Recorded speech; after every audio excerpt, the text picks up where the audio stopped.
తెలంగాణ శాసనసభ బడ్జెట్ సమావేశాలు 5వ రోజు జరగనుంది. నేడు సభలో ప్రధానంగా బడ్జెట్పై చర్చతో పాటు ప్రజా సమస్యలపై చర్చ జరపనుంది. బడ్జెట్ సమావేశాలు హోరాహోరీగా సాగుతున్నాయి. ముందుకు క్వశ్చన్ అవర్తో సమావేశాలు ప్రారంభం కానున్నాయి. అనంతరం బడ్జెట్పై చర్చ జరగనుంది. వార్షిక బడ్జెట్లో వివిధ శాఖలకు కేటాయించిన నిధులపై నేడు లోతైన చర్చ జరగనుంది. ముఖ్యంగా విద్య, వైద్యం, నీటిపారుదల శాఖల పద్దులపై సభ్యులు తమ అభిప్రాయాలను వినిపించనున్నారు.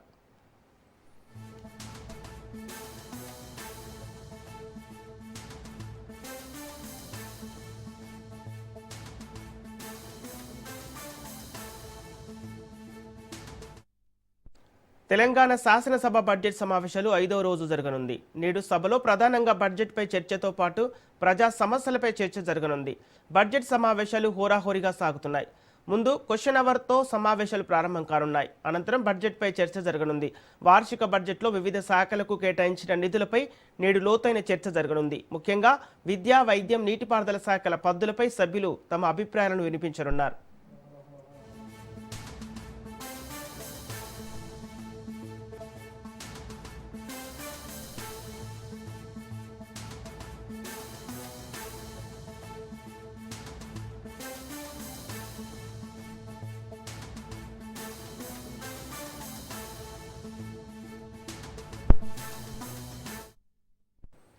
తెలంగాణ శాసనసభ బడ్జెట్ సమావేశాలు 5వ రోజు జరగనున్నాయి. ఇదే అంశానికి సంబంధించి పూర్తి డీటెయిల్స్ మా ప్రతినిధి రాజు అందిస్తారు.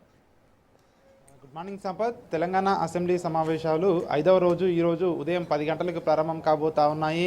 సభలు అంటే ఉభయ సభలు, శాసనసభ, శాసన మండలి ఉభయ సభలు ప్రారంభం కాగానే మొదట ప్రశ్నోత్తరాలు తీసుకోబోతా ఉన్నారు. ఈ ప్రశ్నోత్తరాల్లో చాలా వరకు కూడా ప్రశ్నలు ఇప్పటికే లిస్ట్ అయి ఉన్నాయి. ఈ ప్రశ్నల్లో ప్రధానంగా రాష్ట్రంలో ఉన్నటువంటి సమస్యలు, మౌలిక సదుపాయాల కల్పన, రాష్ట్ర ప్రభుత్వం కల్పిస్తున్నటువంటి ఏవైతే ఎట్లాంటి ఫెసిలిటీస్ కల్పిస్తూ ఉంది, రాష్ట్రంలో ఉన్నటువంటి ఇతర స్థితిగతులు ఏ విధంగా ఉన్నాయి అనే అంశాలపై కూడా విపక్ష సభ్యులు అడిగినటువంటి ప్రశ్నలకు అధికార పక్షం సమాధానాలు ఇవ్వబోతా ఉంది. మొదటగా సభ ఉదయం 10 గంటలకు ప్రారంభం కాగానే ఉభయ సభల్లో కూడా ప్రశ్నోత్తరాలు జరగబోతా ఉన్నాయి. ఈ ప్రశ్నోత్తరాల్లో ఒకసారి చూసుకున్నట్టయితే మనము పలు కీలకమైనటువంటి ప్రశ్నలు ఈరోజు లిస్ట్ అయి ఉన్నాయి. ఉదయం 10 గంటలకు ప్రారంభం కాగానే శాసనసభలో హైదరాబాద్ నగరంలో రహదారుల మౌలిక సదుపాయాలకు సంబంధించి ప్రశ్నలు వచ్చే అవకాశం కనిపిస్తూ ఉంది. ఎల్బీ నగర్ నుంచి హయత్ నగర్ వరకు ఎలివేటెడ్ కారిడార్కు సంబంధించి కూడా ప్రశ్న లిస్ట్ అయి ఉంది. విద్యార్థులకు ఏదైతే ఓవర్సీస్ స్కాలర్షిప్కు సంబంధించినటువంటి అంశం కానివచ్చు, మన ఊరి మనబడి కార్యక్రమం కింద పనుల పరిస్థితి, చిన్న మరియు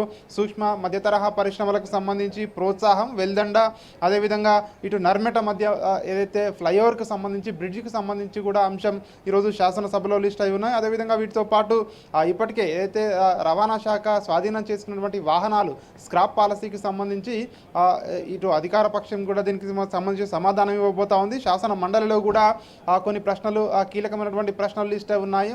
ప్రధానంగా నాగార్జున సాగర్ డ్యామ్కు సంబంధించి, ఎడమ కాలువకు సంబంధించి మరమ్మతుల విషయానికి సంబంధించి, అదేవిధంగా భద్రకాళి ఆలయంలో మాడవీధుల నిర్మాణానికి సంబంధించి ఈరోజు శాసన మండలిలో ప్రశ్నోత్తరాలలో ఈ ప్రశ్నలు రాబోతా ఉన్నాయి. సాదా బాయినామాల క్రమబద్ధీకరణ, వాహనాల స్క్రాప్ పాలసీ, సింగరేణిలో డిపెండెంట్ ఉద్యోగాలకు సంబంధించి వీటితో పాటు ఇంకా ఇతర ప్రశ్నలు కూడా ఈరోజు లిస్ట్ అయి ఉన్నాయి. ప్రధానంగా ఈ ప్రశ్నోత్తరాల ఏదైతే ఇది ముగిసిన తర్వాత అనంతరం బడ్జెట్పై 2వ రోజు చర్చ కొనసాగబోతా ఉంది. ఈ బడ్జెట్కు సంబంధించి 2వ రోజు చర్చలో భాగంగా పలు అంటే ఈరోజు చర్చ వాడివేడిగా జరిగే అవకాశం కనిపిస్తూ ఉంది. నిన్న ఏదైతే బడ్జెట్కు సంబంధించి మొదటి రోజు చర్చలో భాగంగా ఇటు బీఆర్ఎస్ పార్టీ నుంచి హరీష్ రావు, అదేవిధంగా అధికార పార్టీ నుంచి మంత్రులు కూడా నిన్న మనం చూసాము. వాడివేడిగా సభ ఏ విధంగా జరిగింది, ముఖ్యంగా కాంగ్రెస్ ప్రభుత్వం, కాంగ్రెస్ పార్టీ ఏదైతే ఎన్నికల్లో గెలిచిన తర్వాత అధికారంలోకి వచ్చిన తర్వాత 6 గ్యారంటీలు అమలు చేస్తామని చెప్పి ఏవైతే గత 3 బడ్జెట్లో వరుసగా ఈ తాజా బడ్జెట్తో సహా 3 బడ్జెట్లో ఏ విధంగా కేటాయింపులు చేసింది అన్న అంశానికి సంబంధించి బీఆర్ఎస్ పార్టీ ఇటు వర్సెస్ కాంగ్రెస్ పార్టీగా నిన్న ఏ విధంగా ఏదైతే బడ్జెట్ అంశానికి సంబంధించి మాటల యుద్ధం కొనసాగిందో, సో ఈరోజు కూడా అదే విధంగా కొనసాగే అవకాశం కనిపిస్తూ ఉంది. మిగిలిన విపక్ష సభ్యులు ఇటు బీజేపీ, ఎంఐఎం, సిపిఐ సభ్యులు కూడా మాట్లాడబోతా ఉన్నారు. ప్రధానంగా ఏదైతే కాంగ్రెస్ పార్టీ ఇచ్చినటువంటి హామీల అమలుకు సంబంధించి కూడా ఏ రంగాలకు ఎంత బడ్జెట్లో కేటాయించింది, ఇప్పటి వరకు ఏ పథకాలు అమలయ్యాయి, వీటన్నిటికీ సంబంధించి కూడా ప్రభుత్వాన్ని నిలదీసే అవకాశం కూడా కనిపిస్తూ ఉంది. ఖచ్చితంగా రాష్ట్ర ప్రభుత్వం కూడా దీనికి ధీటుగా సమాధానం ఇచ్చేందుకు ఇప్పటికే ప్రిపేర్ అయి ఉన్నారు. Mallu Bhatti Vikramarka deputy CM, finance మినిస్టర్గా ఉన్నటువంటి మల్లు భట్టి విక్రమార్క ఈ బడ్జెట్కు సంబంధించి విపక్ష సభ్యులు మాట్లాడిన తర్వాత ఆయన రిప్లై కూడా ఇవ్వబోతా ఉన్నారు. ప్రధానంగా ఈ యొక్క శాసనసభలో అదేవిధంగా శాసన మండలిలో మల్లు భట్టి విక్రమార్క ఈ బడ్జెట్కు సంబంధించి రిప్లై ఇవ్వబోతా ఉన్నారు. బడ్జెట్కు సంబంధించి చర్చ ఈరోజు రెండవ రోజు. ఈరోజే బడ్జెట్కు సంబంధించి చర్చలు ఈ రోజుతో సమాప్తం కాబోతా ఉన్నాయి. సో ఈరోజు సాయంత్రం వరకు కూడా ఉభయ సభలు కొనసాగబోతా ఉన్నాయి.